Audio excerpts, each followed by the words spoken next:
Dans cette vidéo, on va démontrer les identités trigonométriques. Donc, imaginez-vous qu'il y a un rayon de cercle ici qui mesure 2 unités, et puis l'orientation de ce rayon-là est donnée par un certain angle qu'on note θ. Ce qu'on chercherait à savoir ici, c'est de connaître le point, en fait, qui est atteint sur ce cercle-là, l'intersection entre notre rayon et le cercle. Donc, ce point-là, on pourrait le noter XY. Ce qui fait que notre déplacement en X, à partir du moment où notre cercle est centré à l'origine du plan cartésien, on aura un déplacement horizontal de X et un déplacement vertical de Y. Et comme on a un triangle rectangle, on pourrait montrer la relation de Pythagore. Donc, tout ce qu'on aura à faire ici, c'est cathète au carré plus l'autre cathète au carré est égal à mon hypoténuse. Dans ce cas-ci, j'ai choisi un rayon de 2. Donc, l'hypoténuse mesure 2 à la 2.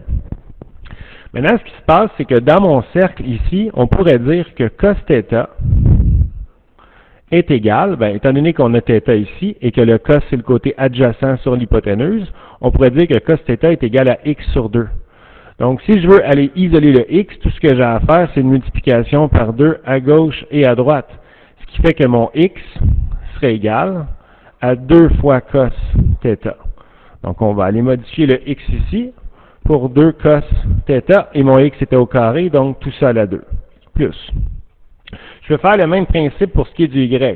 Dans le fond, le y ici, c'est le côté opposé de notre angle, donc on pourrait dire que sin θ est égal au côté opposé qui mesure 2 sur l'hypoténuse, excusez, le côté opposé qui est de y sur l'hypoténuse qui mesure 2, donc est égal à y sur 2.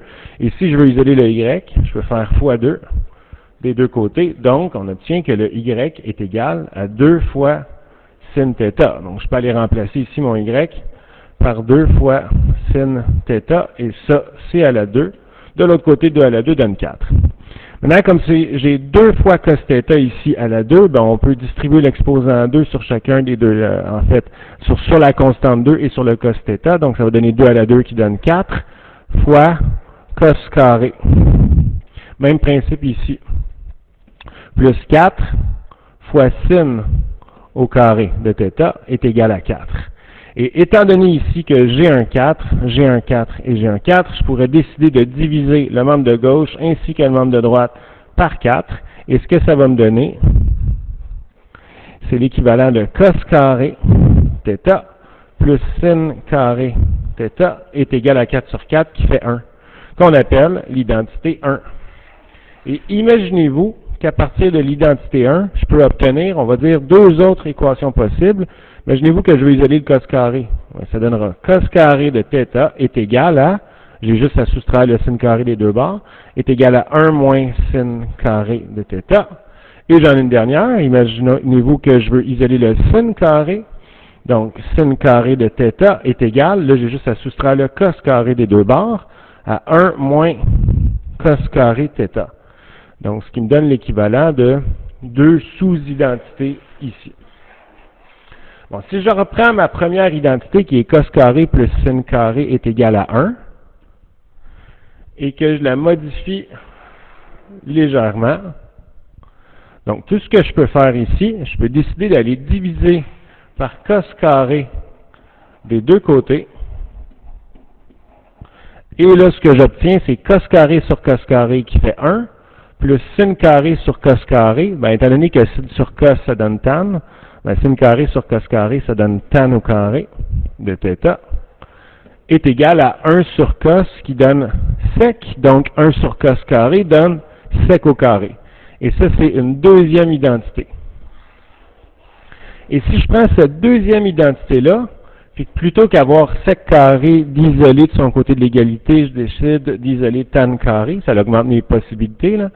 Je vais faire tan carré de θ est égal, tout ce que j'ai à faire, c'est soustraire le 1 des deux côtés, donc est égal à sec au carré de θ moins 1. Ce qui me fait une genre de petite sous-identité encore une fois. Et finalement, si je reprends encore l'identité 1, qui est cos carré plus sin au carré de θ est égal à 1, et que je décide plutôt de diviser par sin au carré, plutôt que de diviser par cos au carré, ça me donnera la troisième identité. Donc, premièrement, cos carré sur sin carré, cos sur sin, ça donne cotan, donc cos carré sur sin carré, ça donne cotan au carré de θ, plus sin carré sur sin carré, ça fait 1, est égal à 1 sur sin qui donnerait cosec. Si j'ai 1 sur sin au carré, ça donne cosec au carré, et ça c'est la troisième identité. Imaginez-vous que je vais aller isoler plutôt le cotan carré. À ce moment-là, cotan au carré est égal, et là j'ai juste à soustraire un des deux côtés, est égal à cosec au carré moins 1, ce qui me donne finalement ma dernière sous-identité ici, que je vais pouvoir utiliser plus tard dans les problèmes que je vous démontrerai dans les autres vidéos.